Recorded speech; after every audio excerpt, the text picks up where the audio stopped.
Hey everyone, it's Alex, and it's time to talk about another division preview for the upcoming 2025 NFL season.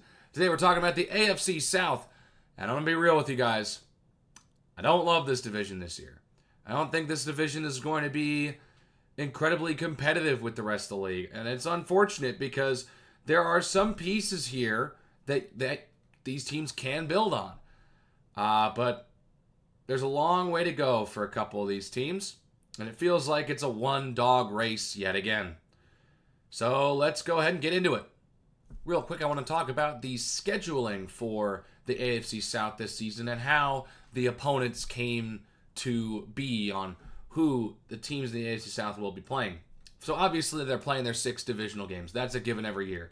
The 2 full divisions they got on rotation this year, every team in the AFC South will play every team in the AFC West and in the NFC West. So they draw both West divisions this year, a lot of afternoon slots for these teams with those road games. That being said, let's go ahead and take the Houston Texans, for example, the winners of the AFC South last year. They will play one team from the AFC East this year based on their standing from last year. This case being first, they play the winner of the AFC East, that being the Buffalo Bills. Same thing goes for the NFC South, which means they get the Tampa Bay Buccaneers at home this year. And the same thing goes for the AFC North, though they'll be on the road for that team instead, so they got to go play at Baltimore this year, the reigning champs of the AFC North. And with that out of the way, let's talk about this division team by team. We begin our quest through the AFC South with the Indianapolis Colts, a team that feels like they're a little lost. Feels like they're trying to recover after figuring out that Anthony Richardson is not their guy, because he's not going to be the starting quarterback for the Indianapolis Colts this season. That's going to be Daniel Jones. Exiled from New York, finds a new franchise that just needs a quarterback that can just start. He's not going to blow you away, but at least he can start, and that's Daniel Jones for you, and that's what the Colts are going to be dealing with this season. And if he goes down with an injury at any point, here comes Anthony Richardson, the young star who is still developing. He's a young guy. We tend to forget about the fact that despite Anthony Richardson being selected relatively early in his college career, like, he's still pretty young, despite being in the league for a couple of years now. Jonathan Taylor, of course, the lead back in Indianapolis, he's on pace for another solid season. You should expect that out of Jonathan Taylor. Michael Pittman and Alec Pierce is actually not too bad. It might be a little underrated as a wide receiver duo. I wouldn't call them top 10 in the league, but I'd say they're probably a little above average. I do really like that pairing. They can be sneakily good if you're not prepared for them. But their first round pick, Tyler Warren's going to be the number 1 tight end in Indianapolis this year, and that feels like the right move. Mo Alley-Cox is a serviceable tight end. I think Tyler Warren has a chance to really be a difference maker on this Indy offense. And I don't think that their defense is particularly terrible. I do like DeForest Buckner and Laiatu Latu. I think that that's a pretty good duo to have on the line. And I do like Zaire Franklin. I don't love their secondary. Charvarius Ward will be a good pickup, but Xavier Howard seems like he's slowing down a little bit, and Kenny Moore isn't exactly my definition of a top-tier corner either. I don't love their safety room either. Nick Cross, the most notable name on the list, at least to me. Shane Steichen's got a lot to do this season if the Colts are going to go far. And unfortunately, I don't really love what the Colts have going this year. Despite the offense, I wouldn't call it an awful offense by any stretch of the term. But I don't love the offense. Probably about average offense to maybe a little bit below average offense this year. They could probably surprise a team or two this year, but I don't think that they're going to be really turning heads this season. And with the defense not being as strong as I think they're going to be, possibly, maybe they play better than I think that they're going to play, but I don't think the defense is going to play particularly well, so I don't think the offense is built to get into a lot of shootouts, so I think that they're going to find a way to lose a lot of these games. They pick up a couple wins, against divisional opponents. I say 3-3 against the division isn't awful. They pick up one against each team. They get that win against the Falcons in Germany, which isn't awful. But again, that's a win out of the continent when none of the Colts fans in America could go experience that. But yeah, I don't think it gets much worse than 5-12 for the Colts this year. I just don't believe in this team this year really at all. So I think that they hit their floor at 5-12. If things go right and Daniel Jones is serviceable and the defense tightens up a little bit, I can see them pulling off a couple more wins, maybe picking up a win against Tennessee and the Pittsburgh Steelers, maybe finally breaking that streak of losing at Jacksonville, maybe beating Miami as well, and that's how you get to 8 wins, but that seems like a bit of a stretch in my eyes. I don't love the Colts this year. I think it's a 5-12 season for Indy. Moving on down south, we get the Tennessee Titans, and they're excited about their number 1 overall quarterback, Cam Ward, who really hasn't gotten a lot of attention this offseason. And unfortunately, I think that's a byproduct of him being drafted to the Titans, which isn't necessarily the biggest market in the league. It's one of the smaller markets in the NFL. So unfortunately, it doesn't get the same amount of media attention as past number 1 overall quarterbacks have.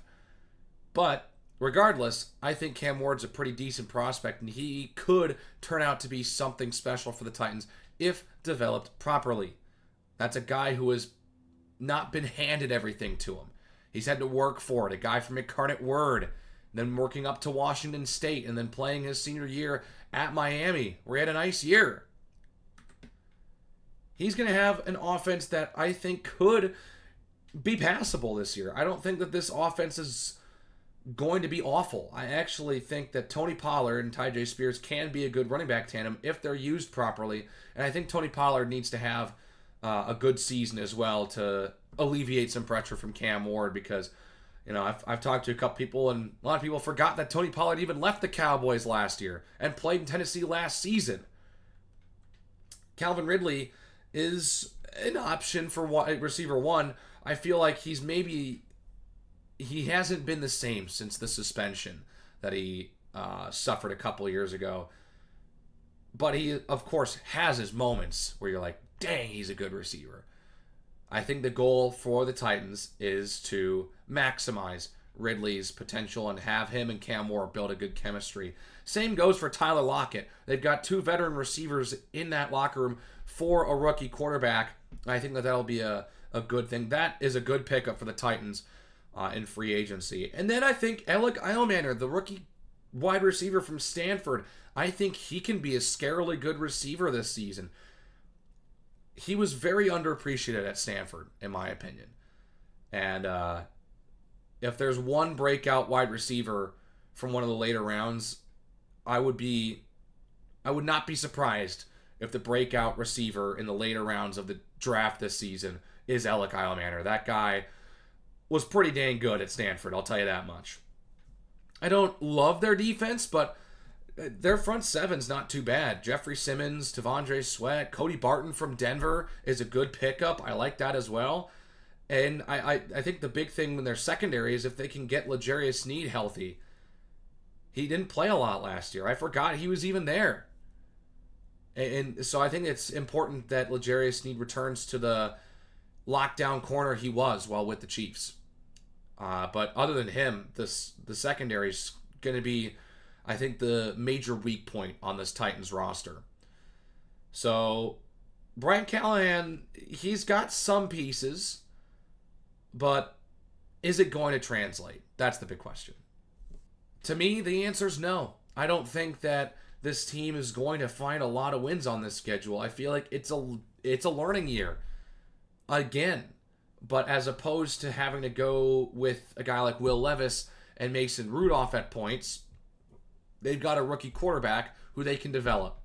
And it's a developmental year for the Titans. I don't think their roster is super strong. There are a couple nice pieces, but I don't feel like they're a very complete football team. I think they pick up a win against the Jags and the Colts. I think they get a late season win against the Saints. Maybe they get a win against the Cardinals on the road and surprise them.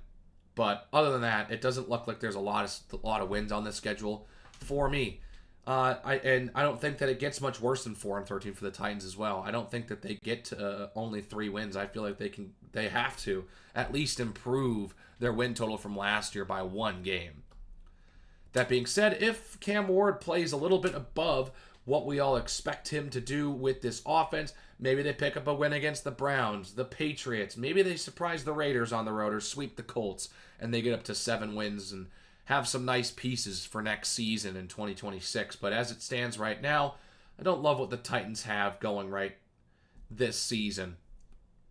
And so I have just 4 wins for Tennessee. Next up, let's head southeast of Nashville to Jacksonville, Florida. Let's talk about the Jacksonville Jaguars, who this season might feel a bit more important than you'd think. With how much they're paying Trevor Lawrence, it's yet another season of trying to see if he can be the guy. Because he really hasn't proven it since he's gotten his big payday. Now, Trevor Lawrence has gotten another receiver and another weapon at his disposal, and it's Travis Hunter, the Heisman Trophy winner, who the Jags selected 2nd overall. He's an interesting discussion to have because he very well could be a phenomenal target for Trevor Lawrence. But how much is he going to play on offense? How much is he going to play on defense? Is he going to be more of a receiver or is he going to be more of a corner? I feel like that's the big question when it comes to Travis Hunter. We all know that the Jaguars were not in need of wide receiver 1 because they found that in Brian Thomas last year. He's the big breakout receiver in 2024. We all knew that Malik Neighbors was going to be a good receiver with the Giants, but Brian Thomas, with where he was selected, completely exceeded expectations in his rookie season, in my opinion at least, and he's become the bona fide top receiver in Jacksonville. If they can establish a good running attack with Travis Etienne and Tank Bigsby, this offense can really bounce off of that as well. Liam Cohen, the head coach, first-year head coach, has got some weapons and some pieces to work with. The big thing, though, when it comes to Cohen, is can he help Trevor Lawrence take that next step and play like a $55 million per year quarterback? Because right now he's not. Defensively, I really like their defensive line. Again, Josh Hines-Allen, Trayvon Walker, Eric Armstead, that's the highlight of their defense. It's the best position group.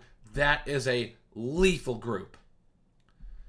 I don't know about the rest of the defense. Tyson Campbell's their top corner. I'm not 100% sure about their secondary. Foya Luakon's not too bad. Devin Lloyd might be a good piece as well, but it really is going to stem a lot of their work and a lot of their success is going to stem from that defensive line. And if they can't perform or one of them gets hurt, it becomes a lot more of a problem for the rest of their defense to deal with. Anyways, I think they've got some pieces here, but far from a complete football team. Now, I think that there are maybe some steps taken, but they don't have the best schedule out the gate. Their first 7 games, yikes. 3 division winners and 2 other teams who are going to be, for sure, pushing for the playoffs. Probably 3 more teams who are going to be pushing for the playoffs. So 6 teams that are very much going to be in the playoff hunt and are going to want to strike early and are going to look at this at their game against Jacksonville as a stepping stone, as just another week. Jacksonville has to make sure that they have to get off to a good start week 1 against Carolina. If they can't win that game, it's going to be a rough front half. I think they find their stride in the back half, though. I think I honestly saved their bigger wins for later in the year, so they get a win at Houston as opposed to at home against Houston. They get a win at home against the Chargers, and then I think their schedule eases up towards the end because 4 of their last 6 games are against the Titans and Colts. And even then, I think they only win 2 of those. Denver's going to be a tough one. I think they get the Jets at home. I think they're able to beat the Cardinals on the road. But if they can take advantage of a couple of those games early in the season, I think that the team will have a much better outlook on the season and has a real shot at the playoffs because their schedule lightens up a lot in the final third. But if Trevor Lawrence just stinks up the joint again, 5-12. But As it stands right now, I've got the Jags at 7 wins, which in this division might actually be pretty good. And finally, the division champs, the Houston Texans, coming off yet another division championship with second-year quarterback, now third-year quarterback C.J. Stroud. The Texans are by far the favorite to win the AFC South yet again. And that's mainly because they've got probably the most complete roster in the division. C.J. Stroud is still a good quarterback, despite maybe he took a step back in his second year, but I'm not going to lie, that was a bit expected, even though the team kind of had the same outcome. C.J. Stroud individually had a bit of a step back. But I do like this team on paper, too. Joe Mixon's going to be out the first couple weeks. He'll be out probably about the first month, so we'll see what Nick Chubb still has in the tank to start the year for the Texans. I like Nico Collins, their top receiver. We'll see if Tank Dell can come back at all this season. If not, it's Jaden Higgins who's going to be their third receiver and not Christian Kirk, pretty much. Dalton Schultz is not a bad tight end at all. And I really like their front seven. I think that defensive line with Daniil Hunter and Will Anderson's great. Azeez Al-Shire and Henry To'o are not a bad linebacking core. Kind of a bit underrated in my opinion. And then their secondary is really good as well, I thought, at least last season. Derek Stingley, Jalen Petrie. They get C.J. Gardner-Johnson from the Eagles. Kamar Laster had a nice season as well. I think that this team has a lot of good pieces, and I think that defense specifically is going to guide this team to a couple of wins this year. And so, looking at the Texans' schedule, primetime games in gold, quick note that Tampa game should be a home game, and the second Jacksonville game should be a road game. Typos on my part. I think they get to 10 wins. I think they start out slow. They got 2 division champs in the Rams and the Bucs on the slate first. I think that it would be perfectly reasonable for them to go 1-1 in those games. But for some weird reason, I think that they get the tougher game at home and the easier game on the road, which I think probably maybe accounts to 2 losses. I think that they're going to rebound against their division and pick up 2 wins against the Jags and the Titans before preparing and putting all their marbles in to go prepare for Baltimore and getting a win against the Ravens. Though I think coming out of the bye, I think they maybe slip up and the Seahawks catch them by surprise. Anyways, I think that they rebound with 4 out of 5 wins, including that one down there on Thursday night at home against the Buffalo Bills. They beat them last year at home. I think they get them again. I like the Texans in that game. And then they're going to be able to cruise to a division title at that point, honestly. I think maybe the Colts surprise them in one of those 2 games. Maybe that Week 18 game if they're sitting some starters. But other than that, I think they pick up 2 home wins and 2 road losses. And I think that it's a nice 10-win season for the Texans. They realistically, especially if they beat Baltimore and Buffalo, they very well could get to 12 wins. But if C.J. Stroud and the rest of the team regresses quite a bit from last year, yeah, I don't know. Maybe 6 wins would probably be the floor, I'd say. But I don't think that's going to happen. I think they're going to, if they just stay the course, maybe pick up a nice win against Baltimore and Buffalo or whatever, get to 10 wins and go and win this division. So I got the Texans at 10-7. And so I think the Houston Texans are going to cruise to another division title in the AFC South. They'll be the number 4 seed in the AFC in my projections. I think the Jags actually finish in second place with a 7-win season. And then the Colts with a huge nosedive to 5 wins, and the Titans bring up the caboose at 4-13. I don't love this division. I think it's got 3 teams that are really trying to find their identity and 1 team that is passable enough to pick up 10 wins on this season. And so that's it. I'm not an expert. I don't really claim to be an expert either. But what do you think? Let me know in the comments below. Do you think that my predictions are right on the spot, or am I completely way off? Do you think that this division's going to underperform and we got 3 sub 500 teams, or do we actually have 3 over 500 teams in this division? Let me know what you think in the comments section below. And yeah, like the video if you liked it. Hit the subscribe button if you really liked it. That'd help a lot. And yeah, that's all I've got. So I will see you all in the next video. See y'all.